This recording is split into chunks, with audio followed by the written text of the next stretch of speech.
ముందు ఉండకూడదు, విష్ణు ఆలయానికి వెనకాల ఉండకూడదు అంటారు సామెత. శివాలయానికి ముందు ఇల్లు కట్టుకోకూడదురా మా చిన్నతనంలో చెప్పేవారు, నవ్వుతూ చెప్పేవారు. పైగా ఏమిటో తెలిసేది కాదు. విష్ణు ఆలయానికి వెనకాల ఉండకూడదురా అనేవారు. పెద్దయ్యాకి తెలిసింది శివాలయానికి ముందు ఎందుకు ఉండకూడదు గంభీరమైన ఆలోచన అది.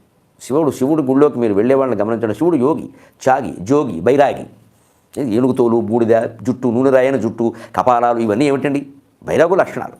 అందుకని శివాలయానికి వెళ్ళేవాళ్ళు కూడా ఎక్కువ మీరు చూస్తే కాపాలికులు, యోగులు, జోగులు, బైరాగులు, సన్యాసులు, భిక్షుకులు, పరివ్రాజకులు, అవధూతలు, యతులు వీళ్ళే పెడతారు. సాధారణంగా శివాలయంలో బైరాగులు ఉంటారు, బైరాగ మఠం అంటారు. శివాలయానికి ముందు ఎవరైనా సంసారాలు ఇల్లు కట్టుకున్నారనుకోండి, వీళ్ళు ఏం చేస్తూ ఉంటారు? రకరకాల పదార్థాలు తినడం, రకరకాల సరసాలు ఆడుకుంటూ ఉండడం, అలాగే దండం మీద రకరకాల వస్త్రాలు ఆడవాళ్ళవి, మగవాళ్ళవి, అమ్మాయిలవి, అబ్బాయిలవి అన్నీ ఆరేయడం ఇవన్నీ ఉంటాయి కదా. ఈ సన్యాసులు, యోగులు, బైరాగులు, యతులు ఇలా పెడుతుంటే అవన్నీ చూస్తారు. వాళ్ళకి మళ్ళీ సంసారం మీద భ్రమ కలుగుతుంది. భార్యాభర్త అక్కడ కొత్తగా పెళ్ళైన వాళ్ళు ఇద్దరు ఆరు బయట మంచం వేసుకుని శివాలయానికి ముందు ఇల్లు కట్టుకున్నారు అనుకున్నారు. సరదా కొత్తగా పెళ్ళయింది, వాళ్ళు సరదాగా సరసం ఆడుకుంటుంటే ఈ బ్రహ్మచర్యం పుచ్చుకున్న వాడికి భ్రమ పుడుతుంది.